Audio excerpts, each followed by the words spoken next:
नमस्कार मित्रांनो, मी स्वाती तोरसेकर एशा पृथ्वीमध्ये तुमचं स्वागत करते. विषय भरपूर आहेत. पण आता सगळ्यात महत्वाचा विषय घ्यायचा आहे तो लिंडसे ग्रॅहम यांचा. लिंडसे ग्रॅहम अमेरिकेचे सिनेटर, पाकिस्तानवादी, भारत द्वेष्टे यांना देवाज्ञा झालेली आहे. देवाज्ञा होण्यापूर्वी एक दिवसच आधी ते युक्रेनमध्ये होते. हे रशियाचे सुद्धा तेवढेच घृणा करतात. पुतीनचे कट्टर विद्वेषक म्हणू आपण. म्हणजे जितका विद्वेष ते भारत आणि हिंदूंचा करतात तेवढाच रशियामध्ये पुतीनचाही करतात. तेव्हा युक्रेनला कसंही करून समर्थपणे उभं करण्याची जी एक मजबूत फळी अमेरिकेमध्ये आहे, त्याच्यात लिंडसे ग्रॅहम आघाडीवरती होते. अर्थातच ते रिपब्लिकन पक्षाचे आहेत. म्हणजे डेमोक्रॅट असा उभा राहिला तर मला काय नवल वाटणार नाही. पण हे साहेब रिपब्लिकन असून सुद्धा तीच भाषा बोलत होते आणि असं म्हणतात की ट्रम्पच्या अतिशय जवळचे होते. असं तर युक्रेनमध्ये गेलेले होते ते. तिथे गेल्यानंतर अर्थातच झेलेन्स्कींना भेटले. मग ते एका ड्रोन फॅक्टरीत गेले आणि ती ड्रोन फॅक्टरी आणि तिकडचं काम बघितल्यानंतर ते अतिशय प्रभावित झाले आणि ते म्हणाले, "वाह! काय सुंदर काम चालू आहे. इथे उत्पादन क्षमता चांगली आहे. तुम्ही सगळे तळमळीने काम करता आहात.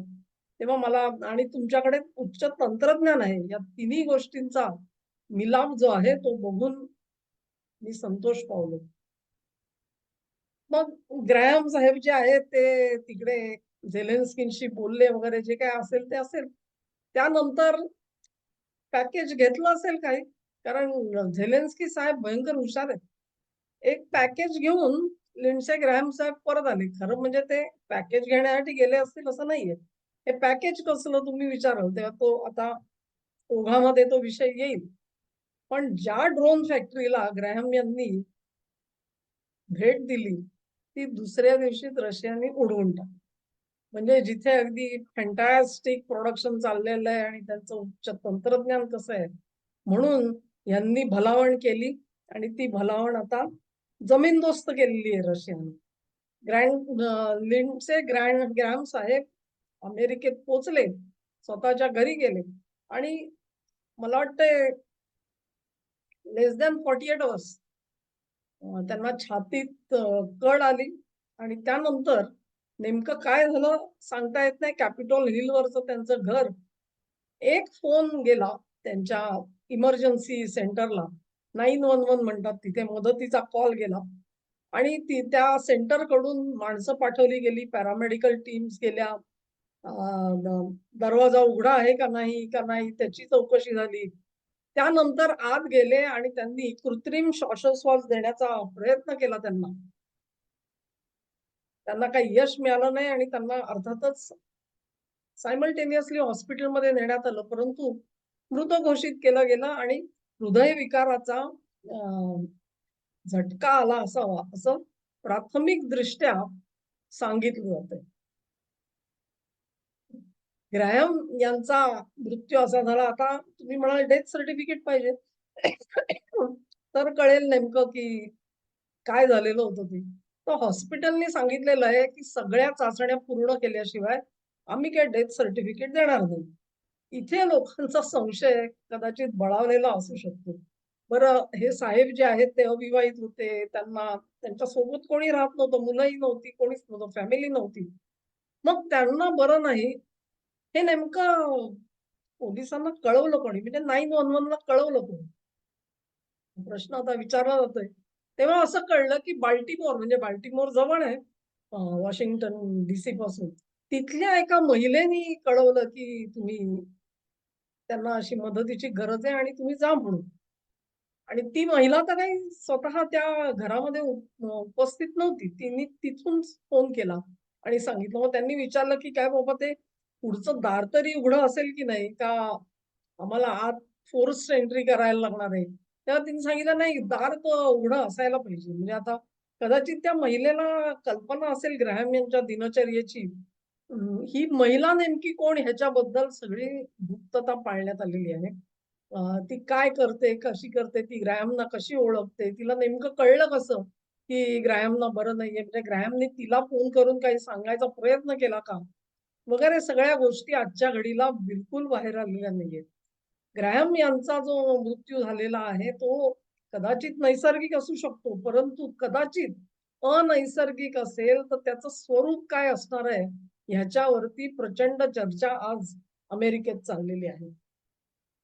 आता ग्राहम साहेब हे महत्वाचे आपल्याला माहिती आहे त्यांनी काश्मीरबद्दल सुद्धा विपरीत भूमिका घेतलेली होती. भारताला जाच होईल अशी भूमिका घेतलेली होती.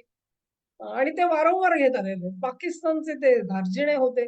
मध्यंतरी तो सगळा जो मिडल ईस्टचा कॉन्फ्लिक्ट झाला त्याच्यात हे लिंडसे ग्रॅहम साहेब हे मध्ये पोहोचले होते आणि तिथे त्यांनी सांगितलं, की तुमचं आणि सौदीचं जे काही भांडण चाललेलं आहे, ते तर सध्या बंद करा. कारण हे युद्ध महत्वाचं आहे, ह्याला प्रायोरिटी द्या.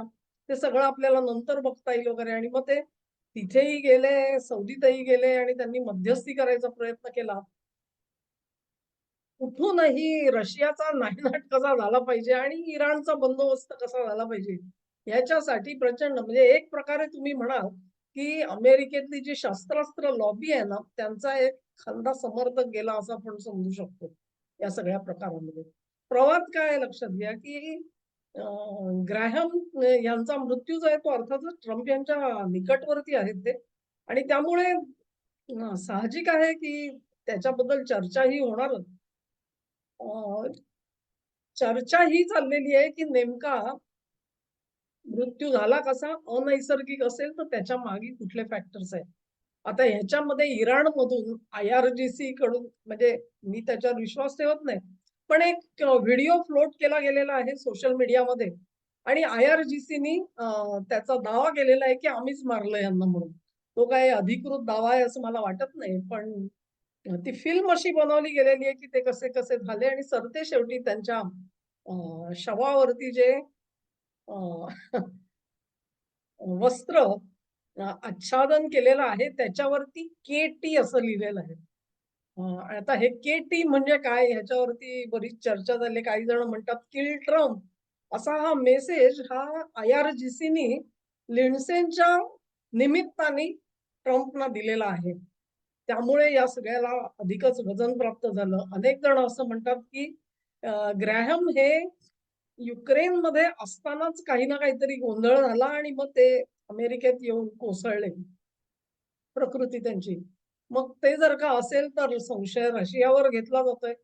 आता ह्याच्यातला आपण कशावरती हो आणि नाही म्हणायचं हा प्रश्नच आहे. कारण गुलदस्त्यात आहेत सगळ्या गोष्टी. लिंडसे ग्राहम साहेब रशियावरती संशय जर का त्यांच्या बाबतीत घ्यायचा झाला, तर त्याचं रूट काय? हे आपण समजू शकतो, की इराणचं युद्ध आणि त्याच्यावरचा त्यांचा आग्रही युक्रेनमध्ये जायचं त्यांना मदत आणि हे सगळं म्हणून रशिया पिसाळलेला आहे आणि त्यांना उडवलेलं आहे वगैरे. पण त्याही पेक्षा एक मोठी घटना अशी आहे, की अमेरिकेमध्ये हे लिंडसे ग्रॅहम साहेब आणि दुसरे ब्लूमेंथाल आणि काही शाहीन नावाचे काही सिनेटर्स आहेत. त्यांनी 4-5 जणांनी एकत्र येऊन एक बिल तयार केलेलं आहे आणि ह्या बिलनुसार जो कोणी रशियाकडून तेल घेईल त्याच्यावर 500% टेरिफ लावा, असा कायदा येतो आहे. लक्षात घ्या there is a difference. Difference कसला आहे, की आजपर्यंत टेरिफ लावायची की नाही, हा एक ॲडमिनिस्ट्रेटिव्ह डिसिजन होता ट्रम्प यांच्या ह्याच्यामध्ये. सँक्शन्स लावायचे की नाही, कुठे लावायचे, कोणावर लावायचे, हा सुद्धा एक ॲडमिनिस्ट्रेटिव्ह डिसिजन तुम्ही म्हणू शकाल. पण जेव्हा अशा ॲडमिनिस्ट्रेटिव्ह डिसिजनला तुम्ही कायद्याच्या चौकटीत बसवता, तेव्हा मग राष्ट्राध्यक्षाला ते फॉलो करावं लागतं. आणि त्याच्याकडे डिस्क्रिशन उरत नाही. म्हणजे मी ह्याच्यामध्ये त्याला क्षम्य करीन, ते करीन. त्या क्षणीचा काय निर्णय असावा ह्याचं जे स्वातंत्र्य आज राष्ट्राध्यक्षाला आहे, ते तसं उरणार नाही हे लक्षात घ्या. आता उदाहरण तुम्हाला सांगते, की भारत किंवा पाकिस्तान ह्यांनी ज्यावेळेला अणुस्फोट केला, त्यावेळेला अमेरिकेमध्ये कायदा आहे आणि त्या कायद्यामुळे अमेरिकन सरकारला सँक्शन्स लागू करावे लागले. तर तो भाग वेगळा असतो. कारण तो कायद्यानुसार झालेले सँक्शन्स म्हणजे तिथे राष्ट्राध्यक्षाला विचार स्वातंत्र्य नाहीये. त्यांनी कायदा पाळायचा आहे. तसा जर का इथे कायदा झाला, की रशियाच्या बाबतीत जो कोणी तेल घेईल त्याला 500% टेरिफ लावा. हा जो काही प्रकार आहे आणि सँक्शन्स लागू करा. हे बिल तयार झालेलं आहे. लिंडसे ग्रॅहम असं म्हणणं होतं, की जवळ-जवळ 80 सिनेटर्स आमच्या सोबत आहेत आणि इट्स अ बायपार्टिझन बिल. म्हणजेच दोन्ही पक्षाचे सिनेटर या कल्पनेला पाठिंबा देत आहेत, असं ग्रॅहम साहेबांचं म्हणणं होतं. हे बिल आता येईल तिथे आणि ते पास झालं, तर मग रशियाला प्रचंड मोठा फटका बसेल. कारण कायद्यामध्ये हे बसवल्यानंतर कोणीही त्याला काय म्हणतात तुम्ही?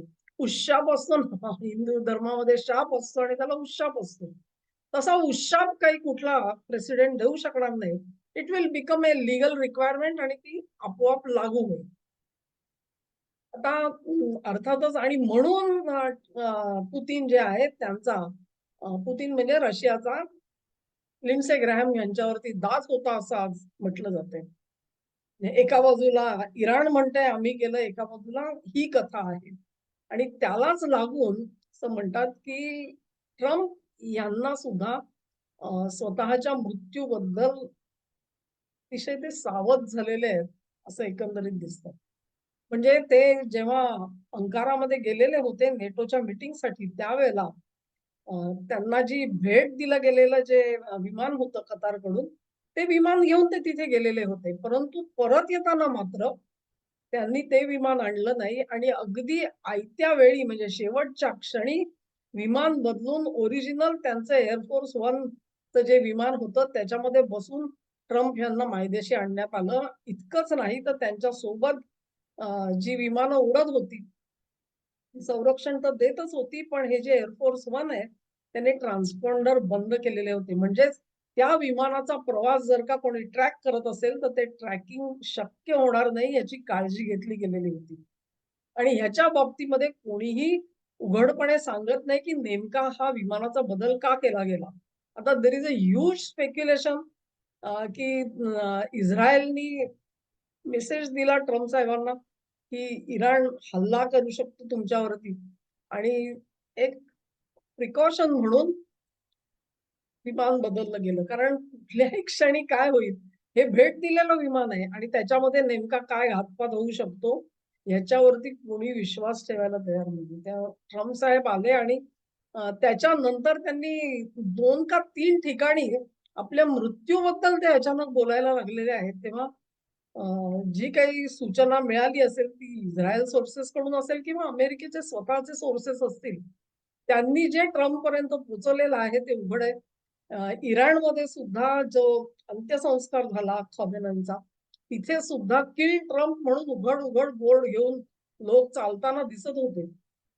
त्या अंत्यसंस्काराचं वैशिष्ट्य असं, की ते बघितल्यानंतर ट्रम्प स्वतः म्हणाले, की "हा माणूस इतका लोकप्रिय होता याची मला कल्पना नव्हती. लोक त्याच्यासाठी ढसाढसा रडतायत हे बघून मला धक्का बसलेला आहे." तेव्हा आता कुठेतरी ट्रम्प यांना आपल्या हातून केवढी मोठी चूक झाली, याची कुठेतरी जाणीव होताना दिसते आहे आणि मग आपण हे जे संकट ओढवून घेतलं ते अखेर आपल्यापर्यंत येऊन पोहोचणार आणि आपल्या जीवावर बेतणार आहे का? ही त्यांची शंका जी मनात आहे ती बळावत चालली आहे आणि अशा जेव्हा सावधगिरीच्या सूचना येतात तेव्हा त्याला कदाचित पुष्टी मिळत असेल. 3 ठिकाणी त्यांनी असं सांगितलं आणि त्यांनी काहीतरी म्हणाले, की कदाचित मीही नसेन, त्याच्यानंतर काय होईल माहिती नाही वगैरे असं मोह म्हणजे जसं आपण म्हणतो ना, की श्रीमती इंदिराजींना सुद्धा काहीतरी ती एक आंतरिक जाणीव असते माणसाची आणि जेव्हा 31 ऑक्टोबरला सतवंत सिंग आणि यांनी हल्ला केला त्याच्या अगोदरच्या दिवशी ओरिसामध्ये गेलेल्या होत्या. तिथे सभेमध्ये त्यांनी सांगितलं, "बूंद बूंद से देश की रक्षा." हे मला हे मारून टाकतील ही जी भीती प्रचंड होती मनामध्ये, तशीच भीती आज ट्रम्प यांच्या मनामध्ये निर्माण झालेली दिसते. तेव्हा लिंडसे ग्रॅहम यांचं निधन की हत्या हे जसं ठरणार आहे, तो संदेश हा ट्रम्पसाठी होता का? असा आता स्पेक्युलेशन चाललेलं आहे. सगळ्याच गोष्टींवरती आपल्याला पडदा टाकता येत नाही आणि त्या एक्सेप्ट सुद्धा करता येत नाही. पण ट्रम्प साहेब हे मनातून हादरलेले आहेत ही गोष्ट निश्चित आहे.